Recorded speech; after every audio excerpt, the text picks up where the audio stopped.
Hi, this is Darren from Property Prosperity. Today I thought I'd have a bit of a chat about building, in particular whether you should build or whether you shouldn't build. I know there's a lot of people out there, having a chat to friends and family, and they're getting all this different advice on, whether it's a good thing or whether it's a bad thing, and getting other people's experiences.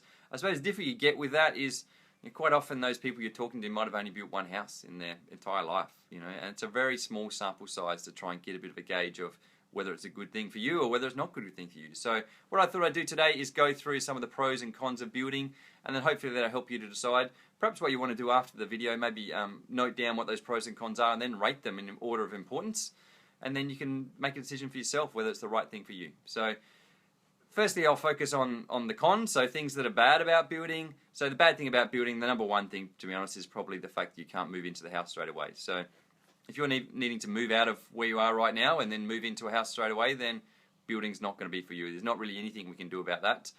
It's going to take about 6 months to build a house, and it's probably going to take you at least 3 months to get all your plans approved and pick out all your colours and get all your finance and all that sort of stuff. So, I suggest to people they allow at least 9 months. So 9 to 12 months is probably a realistic amount of time to get your house done.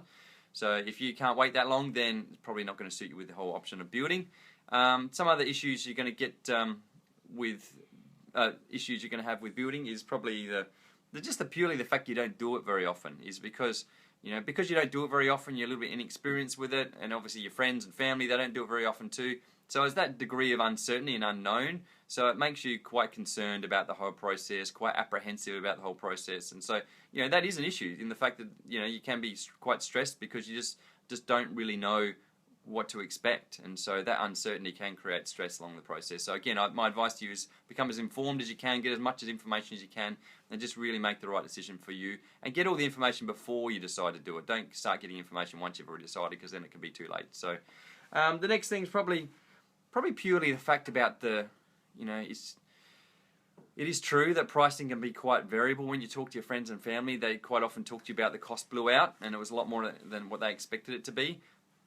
That's probably more the fact that they probably didn't get all the information up front. If you imagine when they're talking to the builder has an inclination to give you the cheapest price, because that's what everyone wants. Everyone goes to the builder and says, hey, give me your cheapest price and I'll sign with you. So from the builder's perspective, it's really easy to give you the cheapest price. All they do is just leave things out of the house. And so by leaving things out of the house, the price is going to be cheaper. The issue you get is you sign up then because you got the cheapest price, and then they'll add all those things back down the track, and then it ends up being at least the same price, or really stressful down the track that you... Thanks for the like, I appreciate that. And yeah, if you do like what I have to say, then click on the like button. If you don't like it, still click on the like button anyway, because I really appreciate it. So yeah, anyway, so we're talking about the fact that builders like to, they have an incentive to leave things out of the price of the house, because that's what you want. You're telling them you want the cheapest price, so they take everything out of the house, you sign up, then they'll just add it all back in after you've signed the contract. And so that can create a really stressful process for you, particularly if you've got a fixed price or a fixed budget and you don't have any more money. The issue with building is you need a finished off house. You can't live in a half finished house, you can't rent it out, you can't sell it, you can't do anything with a half finished house, so you need to get all the way to the end. So if you run out of money halfway through, it can be a really stressful process. So I'd suggest I understand it's really important to get the cheapest price, but you don't really want to get the cheapest price at the risk of finding out you've got to add money on afterwards, which creates a huge amount of stress. So that leads us on to the pros of building. So some of the good things about building is that you get what you want, and so I talk to a lot of people that build, they don't actually want to build, they end up just building because they've been looking around for years trying to find the house they really wanted. And at the end of the day, if you're buying an existing house, like a house that already exists, then the house is never going to be what you want it to be, because it's not your house. It's always been someone else's house. It's the layout, everything, the doorknobs, the taps, the colours, the styling, everything about the house is not going to be what you want, because it's not your house at the end of the day. So you're always going to have this thing, there's always going to be this compromise between what someone else has decided they want the house to be and then you moving into their house down the track, I suppose. So some of the other benefits of building is, probably one of the main benefits is what I describe as the developer discount. So I describe it as a developer discount because the developer, when they do a subdivision or sell you a block of land, they make their money on the land. They're not the builder, they're not making money on the build. So really, they just want to sell you the land. They don't want to build the house because it's going to be a lot more money out of their pocket, a lot more time involved for them. Imagine they've got 10 blocks of land, they've got to build 10 houses and wait for 10 houses to be built. So for them, they do really want to provide an incentive for you to buy the block of land rather than having to build the house. So what they do is they try and sell you the land. Well, the finished off house, they look at the price of finished off house and they try to sell you the land plus the house, or a house and land package cheaper than what the finished off house would be.